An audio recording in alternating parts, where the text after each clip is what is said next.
بالله من الشيطان الرجيم بسم الله الرحمن الرحيم والذي أرسل رسوله بالهدى ودين الحق ليظهره على الدين كله ولو كره المشركون।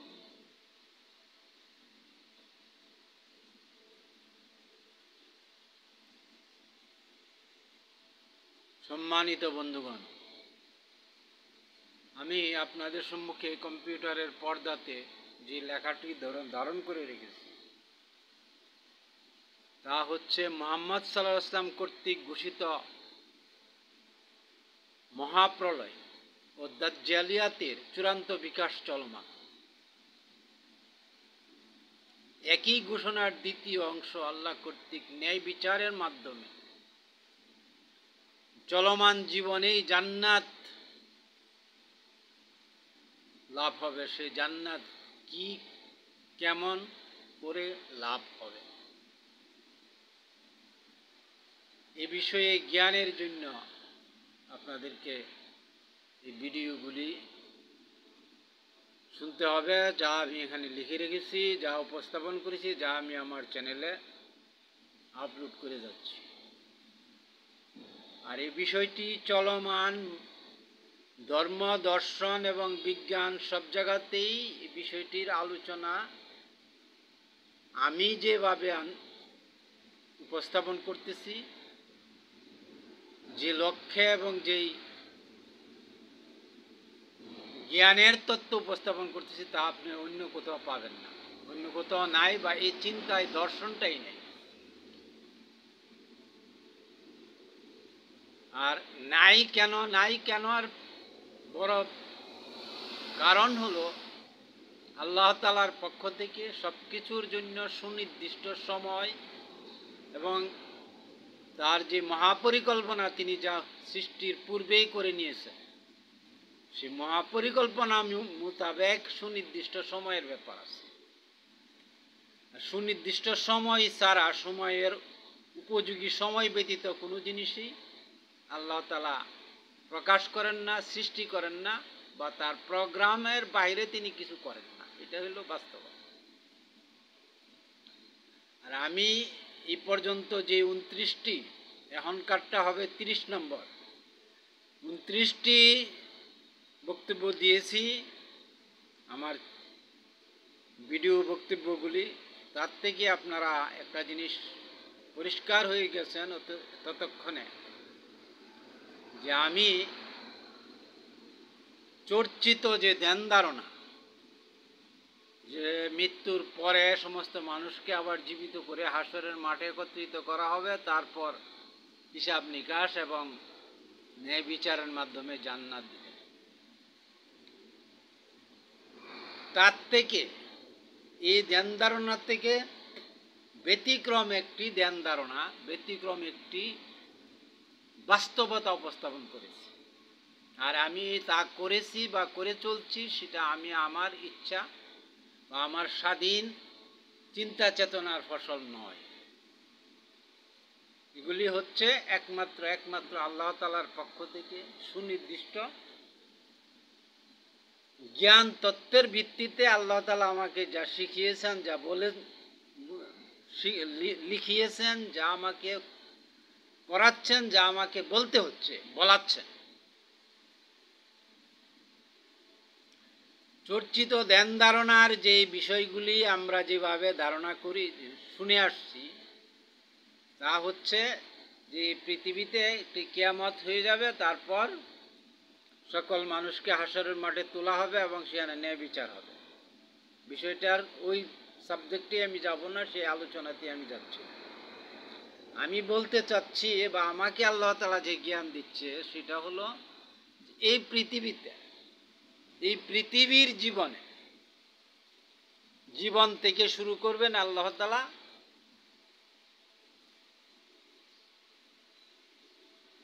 ন্যায় বিচার এবং জান্নাতের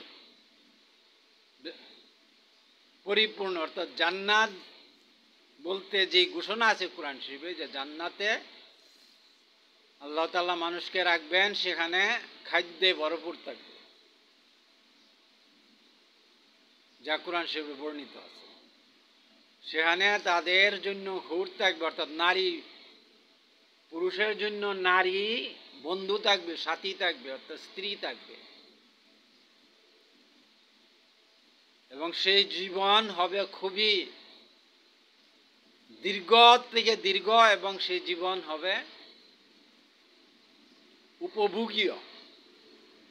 কিন্তু সে উপভোগীয় যে চিন্তাটুকু আছে তার মূল বিষয় হচ্ছে যে এখানে এই সমস্ত কিছুর নিয়ন্ত্রণে সরাসরি আল্লাহ তাআলা থাকবেন, আর অন্য কোনো ব্যবস্থাপনা, অর্থাৎ অন্য কোনো এখন যে পৃথিবীতে যা চলতেছে,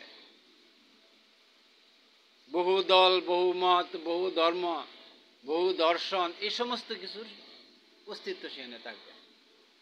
জান্নাত বলতে একমাত্র জান্নাতের রূপকাঠা মুহাম্মদ ইসলামের মধ্যে প্রকাশিত হয়েছে। অর্থাৎ জান্নাতি যারা হবেন তারা কার্বন কপি হবেন, মুহাম্মদ ইসলামের মতো হইতে হবে।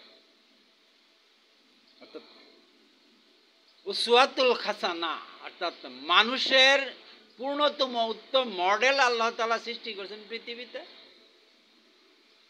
সেই মডেল হচ্ছে মুহাম্মদ সাল্লাল্লাহু আলাইহি ওয়াসাল্লাম। অর্থাৎ মানুষ এই ব্যক্তি, মানুষ সত্তা এরকম।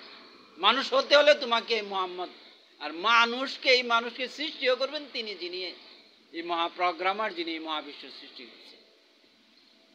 আর এই মানুষের জন্য জান্নাত, এই মানুষের জন্য উপভোগীয় জীবন, এই মানুষের জন্য অনন্ত অনন্ত জীবন। আর বর্তমান প্রবাহমান চলমান যে জীবন, যে জীবনে মানুষগুলি মুহাম্মদ রূপের দ্বারে কাছেও যাচ্ছে না, নেগেটিভ থেকে ভরপুর। তারপরে সেখানে তওবা বা কিছু ভালো আমল, ভালো কাজ করে আমরা আশা করি যে আমাদেরকে আল্লাহ তাআলা মৃত্যুর পরে জীবিত করে জান্নাত দিয়ে দিবে। আশা করতেই পারি, আশা করা আল্লাহ তাআলা মহান রহমান, যা আল্লাহ তাআলা চাইলে যাকে যেভাবে শান্তি এবং পুরস্কৃত করতে চান করবেন, সেটাতে আমার কোনো দ্বিমত নাই, বা আমি এই বিষয়ে বক্তব্য দিচ্ছি। আমার বক্তব্যের বিষয় হচ্ছে যে এই পৃথিবীর জীবনে মুহাম্মদ সাল্লাল্লাহু আলাইহি ওয়াসাল্লাম রূপী মানুষ আল্লাহ তাআলা সৃষ্টি করবেন, আর এই সৃষ্টির প্রোগ্রামটা এখন এই সময় হচ্ছে এটা। আর এই সময়টা কখন হবে, এই সময়টা কখন আসবে, এই সম্বন্ধে আল্লাহ রাসূল বলছেন যে এর পূর্বে, এই সময়টা আসার পূর্বে বা আসার সময়টার লক্ষণ হচ্ছে যে দাজ্জালিয়াতের প্রকাশ ঘটবে, পৃথিবীতে একটি মহাপ্রলয় হয়ে যাবে। আর প্রলয় বলতে আমরা যেই ভাবে সাধারণভাবে চিন্তা করা হয় যে সব ধ্বংসযোগ্য হয়ে সব শেষ হয়ে যাবে, কিছুই থাকবে না, শ্মশান ভূমি হয়ে যাবে, আল্লাহ তাআলা আমাকে যা শিক্ষা দিয়েছেন তাতে এরকম কিছু নেই। প্রলয় বলতে মানুষের মৌলিক মানবতাবোধ, সৃষ্টির স্বাভাবিক শৃঙ্খলাবোধ, ন্যায় নীতি, ন্যায় বিচারের বোধ, এবং নিষিদ্ধ কাজ থেকে বিরত থাকার এই যে প্রবণতা বোধ, এগুলি পৃথিবীতে ব্যাপকভাবে, অর্থাৎ চূড়ান্তভাবে ধ্বংস হয়ে যাবে। এইগুলির অস্তিত্ব খুঁজে পাওয়া যাবে না, শুধু অন্যায় নোংরামি দিয়া ভরপুর হয়ে যাবে। ওইটাকে বলা হয়েছে মহাপ্রলয়। আর এই মহাপ্রলয়ের সাথে দাজ্জালিয়াতের সম্পর্ক, কারণ দাজ্জাল সে উন্নতি তার দৃষ্টিকোণ থেকে, অর্থাৎ পৃথিবীর জীবনের শক্তি সামর্থ্য দিয়ে সে বিকশিত হবে, এবং এমনভাবে সে বিকশিত হবে সে নিজে মানে দাজ্জালিয়াতের প্রলয়ের মধ্যে তারা জান্নাতের রূপরেখা অঙ্কন করবে, যে এখানে আসো, এখানে আসো, এখানে অনেক শান্তি, আমরা নিরাপত্তা দিব, শান্তি দিব, সব দিয়ে দিব। অর্থাৎ আল্লাহ তাআলার দিকে শয়তান তার দিকে আহ্বান করেছে সে মানব জাতিকে এক ধ্বংসের মহা অতল গহ্বরের তলায় দিচ্ছে, এবং এটা তার সংগঠিত হয়ে গেছে ইতিমধ্যে। এই বর্তমান সময় পৃথিবীটা ওই জায়গাতেই অবস্থান করছে। এই ধ্বংসের পরে, এই মহাপ্রলয়ের পরে, এই দাজ্জালিয়াতের ঘোষণার বিকশিত হওয়ার পর সাথে সাথেই ওই ঘোষণা আসছে যে একই ঘোষণার দ্বিতীয় অংশ যেটা আমি এখানে লিখেছি, আল্লাহ কর্তৃক ন্যায় বিচারের মাধ্যমে চলমান জীবনই জান্নাত। অর্থাৎ এই ঘটনা যখন ঘটে গেছে এটার একটা নেগেটিভ সাইডটা পূর্ণতা পেয়ে গেছে। আর নেগেটিভ সাইড পূর্ণতা পাওয়ার অর্থই হইল যে এই নেগেটিভ সাইডের ধ্বংসযজ্ঞের শেষ প্রান্তে আইসা নতুন আরেক সৃষ্টির জগৎ শুরু হচ্ছে। আর এই সৃষ্টির এই জগতে মানব জীবনের সবচেয়ে বড় বিষয় হচ্ছে যে মানুষ জ্ঞান এবং প্রযুক্তি সৃষ্টিতত্ত্বের বিভিন্ন বিষয়ে বিজ্ঞানের মাধ্যমে প্রচণ্ডভাবে একটা উন্নতি সাধন করবে, অর্থাৎ জ্ঞানের একটা বিশাল আলোড়ন সৃষ্টি হবে, যা হয়েছে কম্পিউটার সায়েন্স, মহাকাশ বিজ্ঞান, পদার্থ বিজ্ঞান, মানব দেহ বিজ্ঞান যেটা মেডিকেল সায়েন্স, এরকম বিজ্ঞানের হাজারো শাখা প্রশাখা, যার এখন যুদ্ধক্ষেত্রে ব্যবহার করার জন্য যে আধুনিক সমরযান, সেখানেও বিজ্ঞানের বিশাল। মহাকাশ থেকে স্যাটেলাইট প্রযুক্তির মাধ্যমে তথ্য সংগ্রহ এবং বিশ্লেষণ এবং সমস্ত কিছুর উপরে নজরদারি করা, এরকম হাজারো উন্নতির শিখরে এখন মানুষ অবস্থান করতেছে। আর এই ধ্বংসযজ্ঞ, এই মহাপ্রলয়, এই দাজ্জালিয়াতের বিকাশটাই ঘটানো হয়েছে এখানে এই জন্য আল্লাহ তাআলার পক্ষ থেকে। কারণ এইগুলি আল্লাহ তাআলার ইচ্ছা প্রোগ্রামের বাইরে কিছু ঘটে নাই, বিষয়টা বুঝতে হবে। সমস্ত কিছু আল্লাহ তাআলার প্রোগ্রাম মোতাবেক ঘটছে। এই ধরনের যে দাজ্জালিয়াতের বিকাশ এবং একটা মহাপ্রলয়ের সাথে যেই মৌলিক বিষয়টু, তা হচ্ছে এর মাধ্যমে বিশাল কিছু মানব জাতির হাতে তথ্য চলে আসছে, প্রযুক্তি চলে আসছে, যেগুলি দিয়ে মানব জাতি এখন জান্নাতে যেতে পারবে। জান্নাত বলতে আমি আগের থেকে বলে আসছি যে পৃথিবীর বাহিরে অন্যান্য গ্রহগুলিতে মানব বসতি স্থাপন করাবেন আল্লাহ। আল্লাহ করবেন এটা তার প্রোগ্রাম। এই পৃথিবী মহাবিশ্বের সামান্য সামান্য ক্ষুদ্র থেকে ক্ষুদ্র একটি অংশ। আল্লাহ তাআলা যদি এখানে সব শেষ করে দেন, তাইলে এই মহাবিশ্ব সৃষ্টি করার অর্থহীন। কেন সৃষ্টি করছে? আর এটা বলেনও নাই। তিনি বলছেন যে তোমরা আকাশের দিকে যাও, কোরআন সে বলছেন তোমরা যাইতে পারবে না। মুহাম্মদ ইসলামকে আকাশের দিকে নিয়ে গেছেন বুরাক দিয়ে, রুইয়া, যাকে মেরাজ বলা হয়। সমস্ত কিছুর এক ভিতরে রহস্যের এক জগৎ আছে, তত্ত্বের এক জগৎ আছে, যা আল্লাহ তাআলা রূপ মানে তার প্রোগ্রাম মোতাবেক সংরক্ষণ করছেন। আর এর তথ্যগুলি, সংরক্ষিত তথ্য এবং মহাপ্রোগ্রাম সময় মোতাবেক, অর্থাৎ এখন সময় হয়েছে আল্লাহ তাআলা আমাকে এই সমস্ত শিখিয়েছে। মুহাম্মদ ইসলামের কথার ভিতরে গেলে মুহাম্মদ ইসলাম সব জানতেন, তাকে সব বলে দেওয়া হয়েছে এবং তিনি জানতেন এবং দেখছেন, তাকে শিখানো হয়েছে বলে তিনি এই সমস্ত কথা বলেছেন যে মহাপ্রলয় হবে, দাজ্জালের বিকাশ হবে এবং পৃথিবীতে এমন এক সময় আসবে যে পৃথিবীর এক প্রান্ত থেকে এক প্রান্তে তুমি ঘুরে বেড়াবে, তোমাকে সামান্যতম নিরাপত্তা নিয়ে ভাবতে হবে না, কোনো সংকট সমস্যা থাকবে না। এ সময় আসবে দাজ্জালের মাধ্যমে চূড়ান্ত বিকাশের, দাজ্জালের বিকাশ এবং ধ্বংসের পর আরেকটা যুগ আসবে, সেটা হলো শান্তি এবং শান্তির যুগ। এটা পৃথিবীতেও আসবে। আর এই পৃথিবীর থেকে এই মানুষগুলিকে গ্রহের থেকে গ্রহে আল্লাহ তাআলা নিয়ে যাবেন। এর জন্য তাকে অর্থাৎ মুহাম্মদ ইসলামকে সমস্ত নিয়ামতের ভান্ডার দিয়ে দেওয়া হয়েছে, বুরাক দেওয়া হয়েছে। অর্থাৎ জান্নাত মুহাম্মদ ইসলামের জন্য মহাবিশ্বের সমস্ত গ্রহ নক্ষত্রকে, গ্রহগুলিকে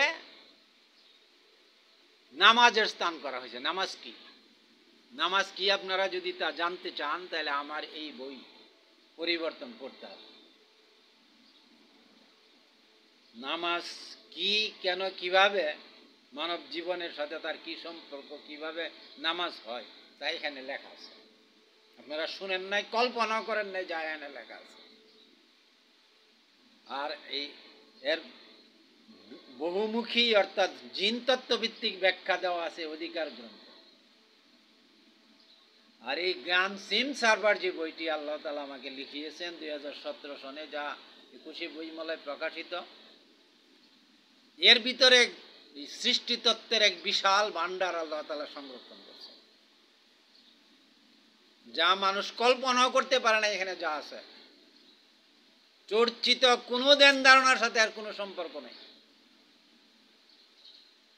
তবে চর্চিত জ্ঞান বিজ্ঞান, এখন যে কম্পিউটার সায়েন্স, মহাকাশ বিজ্ঞান, এগুলির উন্নতির জন্যই যে এগুলি লেখা সম্ভব হয়েছে, এবং এইগুলির উন্নতি এবং এই জ্ঞানকে ব্যবহার করেই লেখা হয়েছে, এবং এই জ্ঞান আছে বলেই মানুষ এগুলি বুঝতে পারবে, ধারণ করতে পারবে। আর এই সমস্ত কাজ আল্লাহর একা।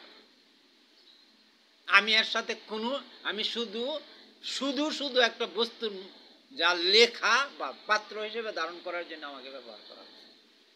আমার চিন্তা চেতনা, আমার পরিকল্পনা কিচ্ছু এখানে নেই, শুধু একমাত্র আল্লাহর পরিকল্পনা। আর আমি হইলাম যেখানে লেখক সেখানে লেখক, যেখানে পাত্র সেখানে পাত্র আকারে সেগুলি ঢেলে দেওয়া হয়েছে, লেখক আকারে কলম চালানো হয়েছে। আমার কম্পিউটারে বসে আমি লিখছি, কম্পিউটার বসে আমি চিত্র তৈরি করছি, যেমন এখন সম্মুখে ধারণ করে আসছে।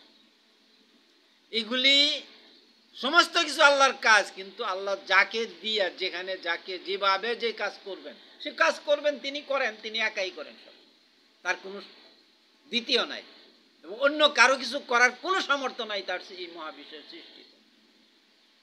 এটা তার নিজের ঘোষণা, অর্থাৎ তিনি আল্লাহ ঘোষণা করে রাখছেন যে আমি ছাড়া আর কিছু নাই, লা ইলাহা ইল্লাল্লাহ, নাই কেউ কিছু, একমাত্র আল্লাহ, লা। আর তার সাথে যুক্ত করা হয়েছে মুহাম্মদ সাল্লাল্লাহু আলাইহি ওয়াসাল্লাম। মুহাম্মদ সাল্লাল্লাহু আলাইহি ওয়াসাল্লাম কি এই মহাবিশ্বের এই সমস্ত কিছু রূপ কাঠামোর মৌলিক রহস্যের জগৎটুকু, অর্থাৎ যে জন্য সৃষ্টি করা হয়েছে তার মৌলিক ভান্ডারটার নাম দেওয়া হয়েছে মুহাম্মদ সাল্লাল্লাহু আলাইহি ওয়াসাল্লাম। বন্ধুগণ, আমি এই সমস্ত কথাগুলি পূর্বের লেকচারগুলি তো কম বেশি বলে আসছি, কিন্তু যতই সময় যাবে এগুলির আরও সুচারু, ধারালু এবং সুনির্দিষ্ট এবং খুব শক্তিশালী হচ্ছে বিষয়গুলি, কথাগুলি, জ্ঞানের তথ্যগুলি। আর এটা আল্লাহ তাআলা করতেছে। আল্লাহ তাআলা আমাকে দিয়ে আমার মাধ্যমে এগুলি করেন, এটা হলো ব্যাপার।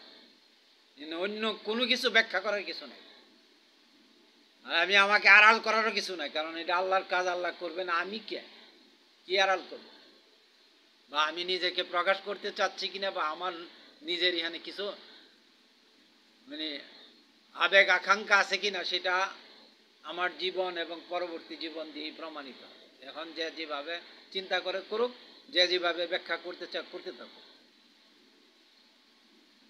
কোনো কিছু নিয়ে আমার সামান্যতম ভাবনা চিন্তা করার কোনো আবশ্যকতা নেই। অর্থাৎ আমি একটি যন্ত্রের মতো, আমাকে দিয়া যা কাজ করানো হচ্ছে আমাকে করতে আমি বাধ্য। আমি বলতে কিছু নেই, যন্ত্র যেরকম কাজ করে একজন মানুষের দ্বারা, মানুষের অধীন, মানুষের ইচ্ছা মোতাবেক, আমি আল্লাহর ইচ্ছায়, আল্লাহর সৃষ্টি, আল্লাহর চাওয়া মোতাবেক, আল্লাহর দ্বারা আল্লাহ চালাচ্ছেন, আল্লাহ কাজ করছে, আমি যন্ত্রের মতো ব্যবহার হচ্ছি। বন্ধুগণ, এই বিষয়গুলি বারবার আমি বলতে হচ্ছে, কারণ এখানে এই বিষয়টা যদি অস্পষ্ট থাকে তাহলে মানুষ বিভিন্ন ধরনের ভুলের মধ্যে পড়ে যাবে। লা শারীকিয়াতের বিষয়ে কোনো রকমের কোনো প্রকারের সংকীর্ণতা থাকতে পারবে না। আর এর সাথে একমাত্র মুহাম্মদ ইসলাম, আর কারোর সাথে লা শারীকিয়াতের সম্পর্ক নাই। লা ইলাহা ইল্লাল্লাহ মুহাম্মাদুর রাসূলুল্লাহ, এই কলেমা দিয়ে সমস্ত কিছু পরিষ্কার করে দেওয়া হয়েছে। ঠিক আছে বন্ধুগণ, আমি আপনাদের সম্মুখে এই বিষয়টা আবারও খুব জোরালোভাবে উপস্থাপন করে নিলাম। আমি আরও কিছু বক্তব্য দিতে থাকব। এখন আমি কম্পিউটারের পর্দার দিকে ধারণ করে আপনাদের সম্মুখে এই বক্তব্যটি, এই অংশটুকু পেশ করলাম। এর পরবর্তী অংশগুলি আমি আমার দিকে ক্যামেরাকে ধারণ করে বলবো, তাতে আমার কাজের সুবিধা হয়। অর্থাৎ কম্পিউটারের দিকে, বস্তুর দিকে ধারণ করে যে আমি ক্যামেরা ধারণ করে আমি বক্তব্য দেই, তাতে আমার ভিডিওর ওয়েট অনেক বেড়ে যায়, দ্বিগুণ বেড়ে যায়, তিনগুণ বেড়ে যায়। আর আমার দিকে ক্যামেরা ধারণ করলে তা অনেক ওজন কম হয়। এই সুবিধার্থে আমি ক্যামেরা পরবর্তীতে আমার দিকে ধারণ করে বাকি বক্তব্যগুলো দিতে থাকবো ইনশাআল্লাহ।